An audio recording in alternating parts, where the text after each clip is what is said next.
Hello guys, आपने zero income tax return के बारे में तो सुना ही होगा, बट लोग अक्सर कंफ्यूज रहते हैं कि zero income tax return file करना चाहिए या नहीं करना चाहिए। सो आज की वीडियो में हम जीरो इनकम टैक्स रिटर्न के बारे में डिटेल में डिस्कस करेंगे। तो सबसे पहले जीरो इनकम टैक्स रिटर्न क्या होता है, देन इसके बाद zero income tax return file करना चाहिए या नहीं करना चाहिए, देन इसके बाद zero income tax return file करना मैंडेटरी है या नहीं। अगर आप zero income tax return file करते हैं तो इसके आपको क्या क्या एडवांटेजेस हैं, एंड लास्ट में जीरो इनकम टैक्स रिटर्न करने का detailed step by step process क्या है। तो स्टार्ट करते हैं, but before I start hit the like button, subscribe the channel and let's get started. तो सबसे पहले डिस्कस करते हैं कि जीरो इनकम टैक्स रिटर्न क्या होता है। तो zero income tax return means जब एक इंडिविजुअल जिसकी टोटल इनकम टैक्स की एग्जेम्पशन लिमिट से भी कम हो और उसकी टैक्सेबल लायबिलिटी जीरो हो, बट फिर भी इंडिविजुअल अपनी इनकम टैक्स रिटर्न फाइल करना चाहता है, तो इस तरह के इनकम टैक्स रिटर्न को हम जीरो इनकम टैक्स रिटर्न कहते हैं। अब ये क्वेश्चन होता है कि zero income tax return file करना चाहिए या नहीं चाहिए, मीन्स ये मैंडेटरी है या नहीं है। तो zero income tax return file करना मैंडेटरी नहीं है, बट अगर आप चाहते हो तो आप zero income tax return file कर सकते हो। मैं आपको रिकमेंड करती हूँ कि आपको zero income tax return file करना चाहिए, इवन अगर आपकी टैक्सेबल इनकम जीरो बनती है और आपकी टोटल इनकम भी एग्जेम्पशन लिमिट से कम है। Because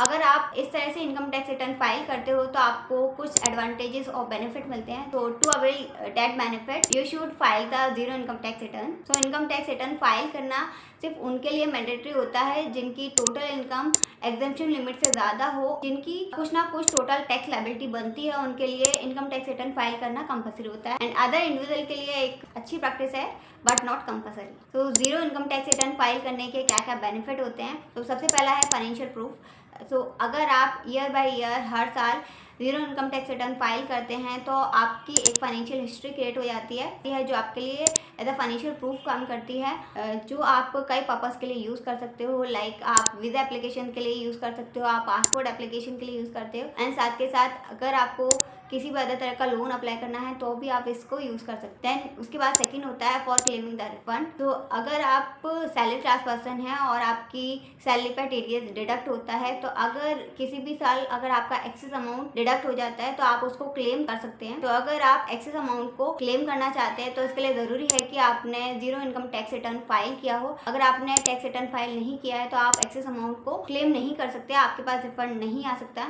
then next and third point है क्रेडिट हिस्ट्री। तो अगर आप year by year ITR claim करते हैं तो आपकी ये क्रेडिट हिस्ट्री जनरेट होती है and it is a good financial practice. तो इसकी बेसिस पे आप इजीली कोई भी फाइनेंशियल प्रोडक्ट को क्लेम कर सकते हैं, like home loan, education loan and other type of loan etcetera. तो नेक्स्ट वन, अगर आप zero income tax return file करना चाहते हैं तो आपको किन किन डॉक्यूमेंट की रिक्वायरमेंट होगी। So what are the prerequisite. So सबसे पहले आपको पैन कार्ड की रिक्वायरमेंट होगी, then second one is Aadhaar card for the authentication और verification, and third one is bank account details, and then fourth one is form number 16 which is provided by your employer, and fifth one is interest certificate which will be provided by your bank or post office. So these are the important document for filing income tax return. So last but not the least, तो अब discuss करते हैं what is the detailed step by step process of filing zero income tax return, और हर एक step को मैं detail में discuss करूंगी। तो फर्स्ट स्टेप है register on income tax portal. तो सबसे पहले आपको इनकम टैक्स की ऑफिशियल वेबसाइट पे जाना है which is e filing website. Then e filing website पे जाने के बाद अगर आप एक न्यू यूजर हैं तो आपको रजिस्टर करना है, और रजिस्टर करने के लिए आप अपनी पैन डिटेल्स का यूज कर सकते हैं। देन इसके बाद अगर आप एग्जिस्टिंग यूजर हैं तो आपको लॉग इन करना है with your existing credential. Now अगर आपका रजिस्ट्रेशन हो गया है, आपको आईडी और पासवर्ड एलोकेट हो गया है, देन अब सेकंड स्टेप है नेविगेट टू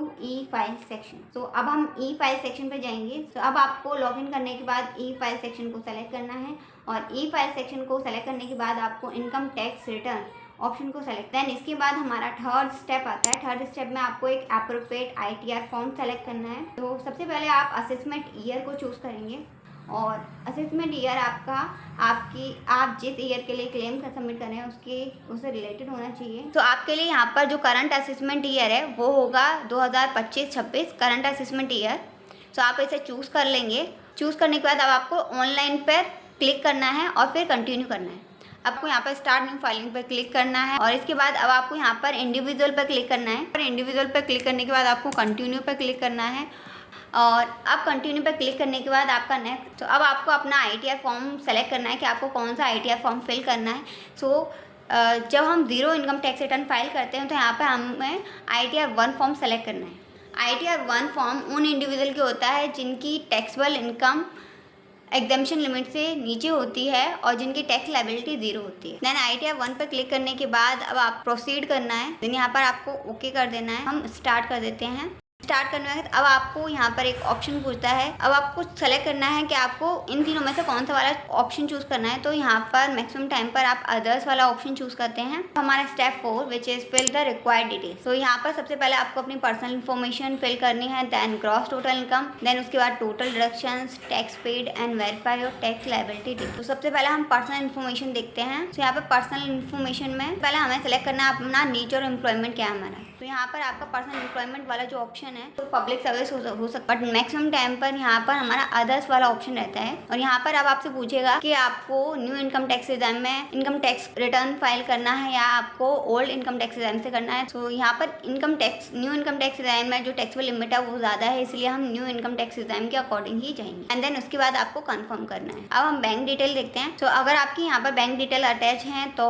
अच्छा है। अगर अभी तक आपकी बैंक डिटेल्स फिल नहीं है तो आप अपनी बैंक डिटेल्स को भी यहाँ पर ऐड कर सकते हैं। ऐड अनदर पे जाकर ऐड कर सकते हैं। अब आप कंफर्म करेंगे। अब हम आते हैं ग्रॉस टोटल इनकम पर। तो यहाँ पर हमारी सारे हेड की इनकम मेंशन होगी। तो यहाँ पर हमारी सबसे पहले जो इनकम हो सकती है वो होती है इनकम फ्रॉम सैलरी। तो यहाँ पर ऑलरेडी फिल होता है, अदरवाइज आप यहाँ पर एडिट भी कर सकते हैं और अपना जो भी सोर्स है उसके अकॉर्डिंग इनकम यहाँ पर लिख सकते हैं। अगर सैलरी से आपकी कोई इनकम है तो आप यहाँ पर मेंशन करेंगे, और अगर आपकी सैलरी से कोई इनकम नहीं है तो आप ऐड अनदर में जाकर यहाँ पर क्लिक कर भी अपनी इनकम लिख सकते हैं और साथ ही साथ सोर्स क्या है वो भी लिख सकते हैं। नेक्स्ट आता है आपकी हाउस प्रॉपर्टी से अगर कोई इनकम हो रही है तो आप उसको भी यहाँ पर एडिट करके लिख सकते हैं। तो आप यहाँ पर अपनी इनकम फ्रॉम हाउस प्रॉपर्टी भी दिखा सकते हैं। टाइप ऑफ प्रॉपर्टी में जाकर लेट आउट ऑप्शन को चूज करना है। देन उसके बाद पूरे साल का जो जितना भी ग्रॉस रेंट रिसीव करते हैं वो आपको मेंशन करना है।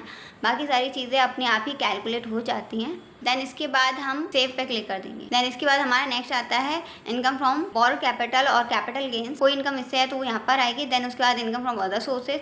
तो अदर सोर्सेज से जो भी हमारी जो ऑलरेडी इनकम है वो यहाँ पर दिखाई देगी। अगर आप इसको भी एडिट करना चाहते हैं तो यहाँ पर एडिट कर सकते हैं। और कोई सोर्स ऑफ इनकम है तो आप यहाँ पर एड अनदर पे जाके यहाँ पर एडिट कर सकते हैं। एनी इधर पे क्लिक करेंगे, अपना अमाउंट फिल करेंगे। देन उसके बाद डिस्क्रिप्शन लिख देंगे कि हमारा सोर्स ऑफ इनकम क्या है। देन अब हम इसको सेव कर देंगे। अब हम कंफर्म कर देंगे। देन इसके बाद आते हैं टोटल रिडक्शन। तो यहाँ पर हमारे पास रिडक्शन लेने का भी ऑप्शन होता है, बट आपकी salary already basic exemption limit है उससे कम है तो आपको जरूरत नहीं है यहाँ पर रिडक्शन लेने की। देन उसके बाद आते हैं टैक्स पेड पे। तो अब यहाँ पर दिखाई देगा कि आपकी सैलरी एग्जामिशन लिमिट से कम है, आपके पास कोई भी टैक्स नहीं बनना है, आपकी टैक्स लायबिलिटी 0 है। तो आपकी सैलरी यहाँ पर 3 लाख तक हुई तब भी आपको कोई टैक्स नहीं देना है। अगर आपकी सैलरी 3 से 7 लाख के बीच में आती है तो 7 लाख से भी कम है तब भी आपको कोई टैक्स नहीं देना है, बिकॉज रिबेट मिलने के बाद भी आपकी सैलरी वो एग्जाम्प्टेड लिमिट में आएगी। देन इसके बाद प्रोसीड टू वेरिफिकेशन कर लेंगे। अब आप अपनी सारी डिटेल्स को एक बार चेक कर लेंगे कि आपकी सारे हेड से क्या क्या इनकम है, इन क्या क्या डिडक्शंस वगैरह हैं। देन इसके बाद आप प्रीव्यू पे क्लिक करेंगे एंड सबमिट द रिटर्न पे क्लिक कर देंगे। अगर आपका वेरिफिकेशन करने के बाद पूरा सबमिट हो जाता है तो बहुत अच्छा है। अगर ये वेरीफाई नहीं हो, ITR 5 फॉर्म का ऑप्शन रहता है तो आप उस ITR 5 फॉर्म को फिल कर सकते हैं। देन उसके बाद आप इसे सेंट्रलाइज डिपॉजिट सेंटर पे भेज सकते हैं विद इन 120 डेज, तो भी आपका ITR रिटर्न फिल हुआ माना जाता है। पूरा प्रोसेस है ITR इनकम टैक्स रिटर्न को फिल करने का। तो हमने आज की वीडियो में डिस्कस किया कि जीरो इनकम टैक्स रिटर्न क्या होता है, zero income tax return file करना मैंडेटरी है या नहीं है,